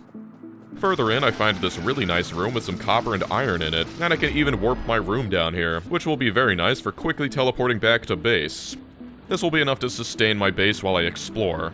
With level 9 warp drive and 3 uses of the stabilizer left, I could stay down here for like 2 hours if I wanted. I check back in base, and I am shocked to find a single piece of enriched uranium sitting in the chest. I really didn't expect that. I got super lucky here. But I am more than happy to turn that into a personal reactor. No longer is my move speed tied to the whims of solar power. I head back in, and I don't need to explore much farther to find this thing. This is the first thing that feels like a real discovery in these caves. I can't go past this gate, can't mine it, and it's completely indestructible. It's got a terminal in it, so might as well try and hack it. I could put the other warp room down here and then go back to connect the wire to the power tower. I wasn't sure it would work, but indeed you can hack things via the power tower as long as it's connected. This countdown is super slow. I explore both areas to the side out of boredom, but it's still not done. After an eternity, it breaks, and then I get shot by a laser only for a boss biter 3 to walk out. I was not expecting that. Okay, I can lure it back to the warp room at least. It gets a little confused in the tight corridor, but eventually breaks out and starts eating my walls. Then it suddenly gets confused again and gets obliterated. Alright, time to see what's so special about this room. I use my tank for safety, but it's only a few turrets left. And at the end is a chest with a whopping 4 runes, as well as 5 nuclear reactors and this weird key rune. If only I could find more places like this. I explore even more and find another chest with 2. This is way more effective than waiting for space stations and fumbling together all the random crap they take. Why do people bother with mining drills and excavators in real life? Why don't they just shoot the rocks with shotguns? Are they stupid? One thing I will say is that you seem to be much more likely to run into giant killer biters than you are rune caches. I had to take down this level 2 giant frost biter, and Jesus Christ, that was worse than the explosive biter. It took out my frickin' teleporter and half my mining outpost. Well, I'm getting big biters again, and so I decide to leave, but this was a major haul. I got to the next planet, and it's pirates again. You know, I'm starting to wish I stayed in the cave. At least I get to run them over some more. I even get a ship attack on this pirate planet, and after hacking it, I get the most useless tech in the universe. Oh my god, the biters and the pirates are working together! Just what has the engineer done to cause such an unlikely alliance?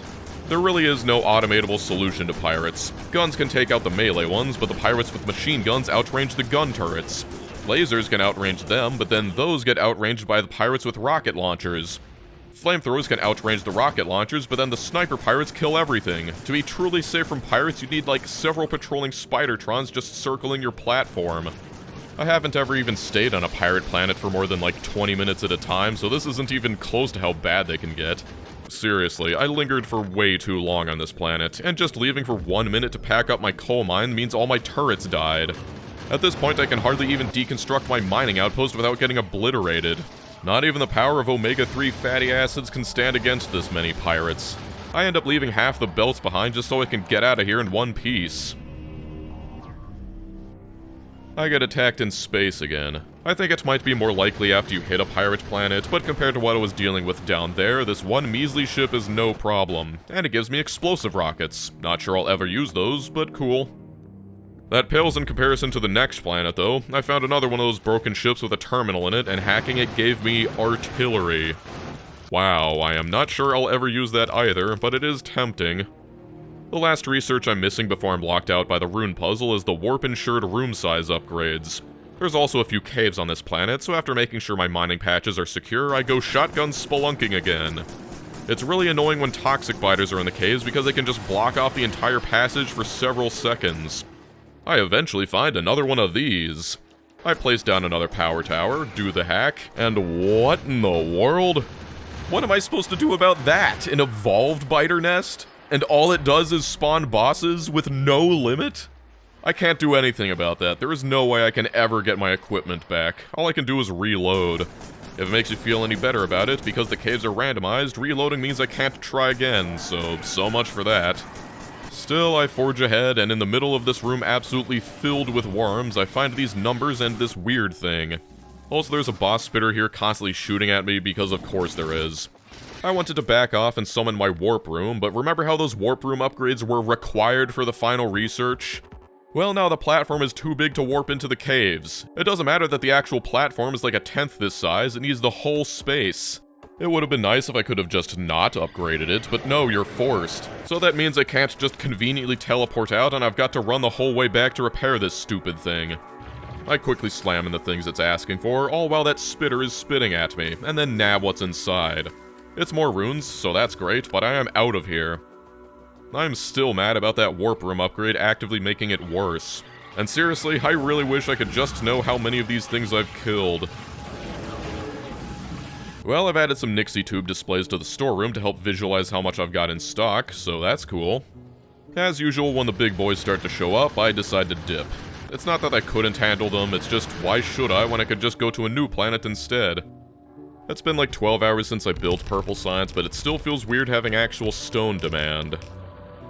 This planet also has caves, but it seems like I've just been getting lucky all those past times because I spent forever down here and found absolutely nothing. Well, I've already gotten a good amount of runes, and it still takes stations to actually examine them, so maybe it's time to give that a rest. One thing on the to-do list is finally making explosives. I've neglected these for way too long. Just having explosive cannon shells or rockets would make killing pirates significantly easier, is what I'd ordinarily say, but really I was tired of the shop asking for things I didn't have, and one of them was explosives. As if I'm psychic, the rune testing asks for explosive rockets, so no better time than now to build the explosive weaponry. I put the explosives in the linked chest, so it's easy enough to build them in this singular remaining empty space in my base, but I just want you to look at this absolute mess of belts and appreciate it all. Well, after spending a few runes, this is the sum total of my knowledge. The only one I know for certain right now is that the fish rune's RGB value is -1, -1, -1. I'm getting there though. I've been using only the runes that I have duplicates of because it seems like I might need all 8, but at this point the only thing stopping me really is this rune mystery thing. I dive underground again, and you can see just how much I've been exploring to no avail. I made the Mark II power armor a while back and fit in even more exoskeletons, so running is much better. But you know what? I really wish I could just warp in one of my rooms and teleport out. Yes, I'm still seething about that. The shotgun has never seen this much use before.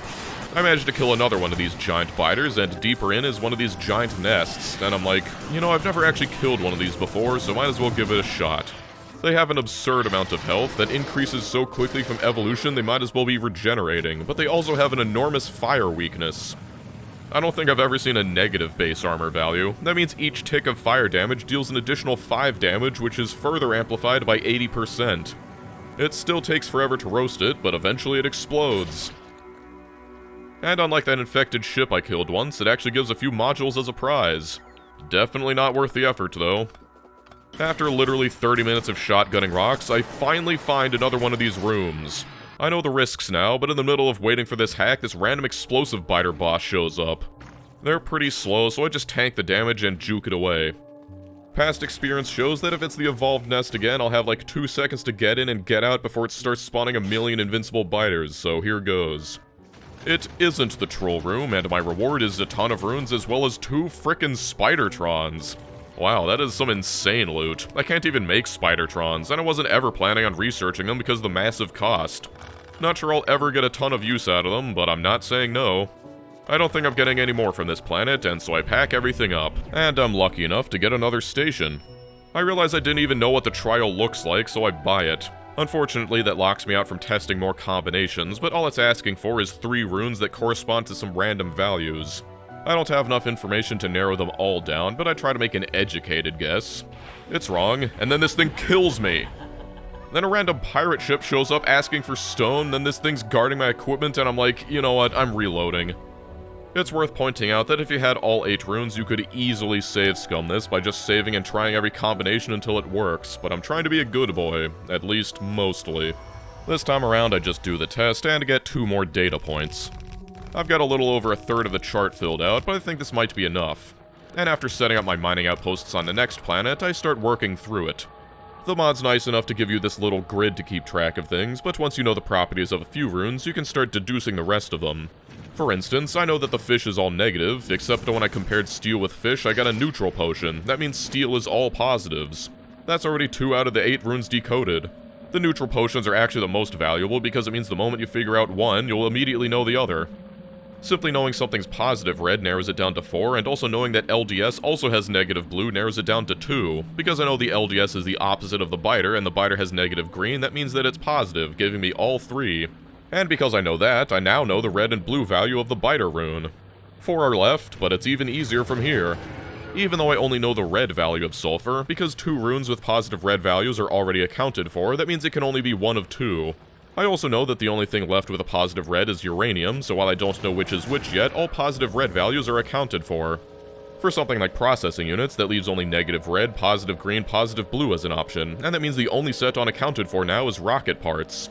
Because I know sulfur is opposite of rocket parts, that breaks the stalemate, and bada bing, bada boom, that's the full set. Probably. I used to do a million Sudokus, so this was fun, even if I could have brute forced it and saved myself like 10 hours of effort. I want to try these values as soon as possible, and so I actually tried to use the Return to Planet feature, and then warp. I use the accelerator on the next planet so I can leave as fast as possible, and once I'm at the station, it's time to solve this thing. Also, I've just realized that the key runes I got allow you to open these testing chambers for free. It would have been nice if that had been more clear. Anyway, negative red, negative green, negative blue, plus negative red, positive green, positive blue, and finally positive red, positive green, negative blue.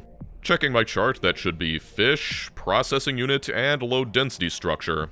Now I've just got to wait the full time, and instead of dying, it's correct. I have unlocked this 1 cost research and the final repairs to my warp drive. I've still got to visit one more planet with the busted ship and wait for the final research to actually conclude, but this is the victory lap. I even get some pirates, and I'm not even mad. In fact, I'm more than happy to show them those explosive cannon shells I made and absolutely obliterate their entire ship. Apparently I failed to hack it. It's almost there, though. Finally, the warp drive is fully fixed, and with that I can stay as long as I want, go to any planet I want, and last but not least, the ship's no longer spewing out an ungodly amount of pollution. I can't win just yet, however. There's research like Home Planet, building on Home Planet, and finally the rocket silo to finish. There's not really too much to say here. I'm just playing the game as normal to keep the resources flowing so that I can finish the research, but it's a little easier now that my platform only gets the normal amount of hate rather than the constant streams it was before. Obviously I've got to launch a rocket, but I realize I've also got to launch a satellite. That wouldn't be so bad, but it takes solar panels and accumulators. If I made it this far with just this one cube, there is no way I'm going to expand it. I shove both of them where they kind of fit, and assume I'll have the 100 each satellite takes by the time I finish the research. Since I'm looking for a home planet of sorts, I look around for one that actually has all the resources, and after going through like 4 more, once I find this mixed planet with relatively few biters, I think this might be the one. It'll probably deadlock eventually because the ore balance isn't reliable, but at least there's a little bit of everything. Plus, there's some oil over here. So I'll set this as my home planet, and now I can actually build outside the ship. Yeah, crazy how used to it I've gotten. It takes concrete, because of course it does, but now I can build the rocket silo. I'm just going to move everything by hand, and here's the rocket fuel build I made and forgot to talk about. It's stockpiled enough to launch 1 rocket, and oh yeah, the rocket also takes some barreled warponium fuel, so I've got some of that as well. I yoink for the tier 3 prod mods I got from bosses for use in my silo. And then I grabbed some of the LDS I've been stockpiling, and finally the processing units from that one random processing unit assembler that's been working tirelessly for 30 hours to fill up this chest. Now the rocket building can begin. I almost forgot to place down the cargo pad, but with my satellite inside, it's time to send the rocket up.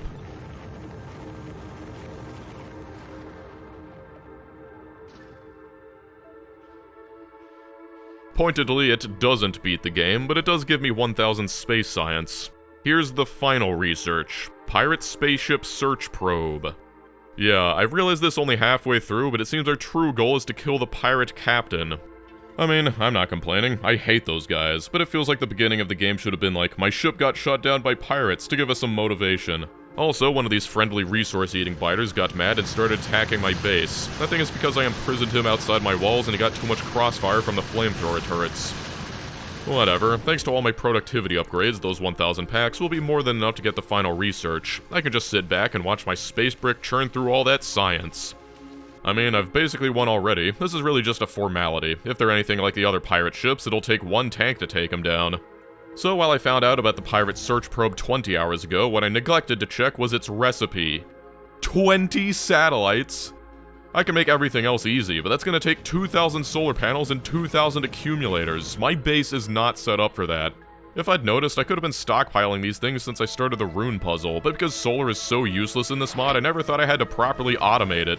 Whatever, I am committed to being lazy, and I refuse to expand my base this close to the finish line, so I'm just going to speed module the assemblers and wait. It forces me to deal with things like overflowing on stone and running low on copper, so I've got to set up another mine that's over a mostly copper mixed patch. You don't need to suffer this, but for me, needing to wait like 2 hours to get enough solar panels so I could finally finish this mod was agony.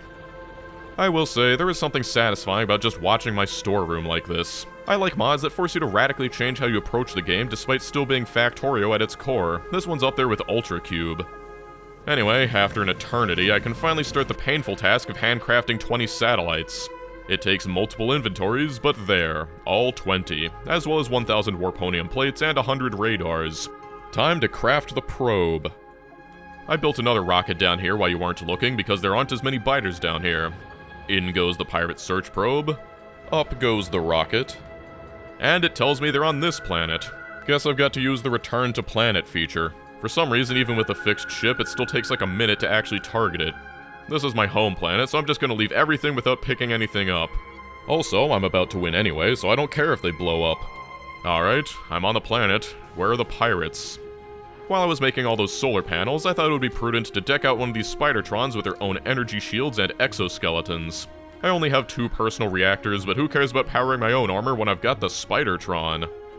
Wait, it's a flying saucer. This one's different though. Instead of spawning pirates, it's shooting lasers. It's super tanky too. Even 4-barrel rockets from my Spidertron is barely making a dent. I let the Spidertron run on autopilot while I also hop in a tank and start shooting it with cannon shells until it finally dies. Was that the pirate boss? Hooray. Another pirate ship shows up, and it's no different from the other ones I've taken down, so I just blow it up with my tank. I guess that's the end, is what I was thinking, and oh my god, another super saucer shows up and just destroys half of my base with a single shot. Makes me wonder why that other one was just chilling outside. These things are insane. It killed my warp terminal, so even if I wanted to stay here, this thing's just gonna warp away anyway. I finally managed to kill the saucer, but everything is destroyed. Just look at this. I got warped out, and I was thinking about repairing and coming back, but then it tells me that the pirates have gone to another location, which means I need to make another pirate search probe. Let me tell you, I am not doing that again, so I reload an autosave and try once more. On my second try, I kill 1 saucer, then 2, then 3, and then a 4th. Is there no end to these things? I think it's about time to admit that I may be a little unprepared for this. I was not expecting wave after wave of super death saucers. I reload an even older autosave to back when I was still preparing on my home planet. I realize I've got to make some adjustments. First of all, the rockets in my Spidertron are my strongest weapon. Before I only had like 800 in stock, but it's clear I'm going to need a lot more. Secondly, it might help if I have some more turrets around my base. Like, a lot more. Using some of the special defense flooring that can be used to expand outside of your borders, so long as it's only used for guns, seeing as I need to kill time while I craft more rockets. Then you'll never guess what happened. Even though I was on a completely different planet, apparently I was taking too long and the pirates already left. I'd need to make a second search probe. Okay, I have an even older autosave from before I even launched the probe, so now I know, only launch this thing when I know I'm ready to drop everything and fly there. I don't have it in me to rebuild the defenses as grand as last time, so I'm making them a little smaller. I would have loved to finally make this thing out of laser turrets, but all my batteries had to go into making the probe. However, even my own stupidity is simply another challenge to overcome, so screw it, we're doing this with gun turrets. Okay, way more turrets, and like 3,000 rockets, ready to go. It's time for round 2. Actually, it's round 3, but whatever. They're on a different planet this time, and hopefully it goes better. Alright, come at me, pirates. There it is. It just ignores me and flies into my base. It starts blowing things up, and then there is literally nothing I can do about it sniping my terminal, which automatically starts the warp again. Which, if I played without reloading, would require me to make another search probe from scratch. It's kind of bad design that it can just do that, but the second time around it flies off to the side and doesn't kill the ship. I have no idea how these things aggro work, but despite being able to annihilate hundreds of buildings in one shot, the Spidertron can take it pretty well with its energy shields. And it doesn't even seem to hit the repair bots constantly fixing it, so I'm free to hop into a tank and start blasting. It's worth pointing out that these have 50% explosive and 50% physical damage resistance, but even with that, they're still doing way more damage than lasers. That's 1 saucer down, and just like last time, immediately afterwards another pirate ship warps in. With a fully loaded Spidertron, they stand absolutely no chance. This thing just deletes them instantly. But I'm realizing one unfortunate thing about this planet, and that's the complete and total night. While I was fighting that, another super saucer showed up, but luckily it seems to have gotten stuck targeting Spidertron number 2, which I stashed up here in the hopes that it would do exactly this. It's funny, because I can't even actually remote control these things, because that requires the Spidertron research, which I still don't have. With saucer number 2 down, I'm beginning to worry that even 3,000 rockets won't be enough. I find this thing skulking around in the dark, and it's Pirate Boss with Rocket Launcher 5. I'm sure all his friends just call him Fives. Surely this is what I need to kill to win. Thankfully decided to stop right in the range of my flamethrowers and focus entirely on my Spidertron. I'm readying the tank, and then saucer number 3 comes flying in. It also decides to focus on my Spidertron, and I'm really not a fan of biters showing up to complicate things even more. These things really don't mess around. This guy is damn near invincible. He's got 900,000 HP and is resistant to everything. At least he's not using explosive rockets, because otherwise my robots couldn't repair the Spidertron while he was attacking. All I could do is just lay down everything I have on this dude. Well, I guess now's as good a time as any to talk about Warp Drive Machine. Even though it's heavily inspired by Warptorio, it manages to change enough to be its own unique experience. It has a kind of progression and conclusion that doesn't exist in any other mod. There are so many unexpected events that'll keep you on your toes and keep you wondering what's next, which is sadly undermined by you watching this video. The constant jumping from planet to planet takes some patience to deal with, but once you figure out the warp chests, it's not so bad. I think my continued laziness in setting up supplies was a mistake, and if I just automated link chests early, I could have automated everything else with ease. The different platform requirements feel kind of arbitrary, and I think if the mod's dedicated to having them, they should all take one core platform type. Then that's used to craft the other stuff with just one extra item. Ignore that I accidentally shot a cannon shell into my gun turrets. But after enough concentrated fire to start hurting my ears, this guy finally dies. I was expecting the win, but it just says that the pirate spaceship terminal is now hackable. What spaceship terminal? You mean the one I already blew up? I don't have much time to contemplate this because saucer number 4 comes flying in and starts blasting apart my ship. At least it misses my terminal, but I'm forced to watch my precious base being torn apart. Fortunately, the power of 2 Spidertrons kills it in record time. I'm still not sure what to do, and so I just decide to start walking in the direction of where all the saucers were coming from. It's a long trek in the desert, and it doesn't feel like I'm ever going to find anything, but sure enough, there's a ship. It is absolutely swarming with pirates. I'm down to my last 1,000 rockets, and you know what's bad when that's considered a small amount. I tried to summon my warp room to give me a hand, only for it to get blasted apart.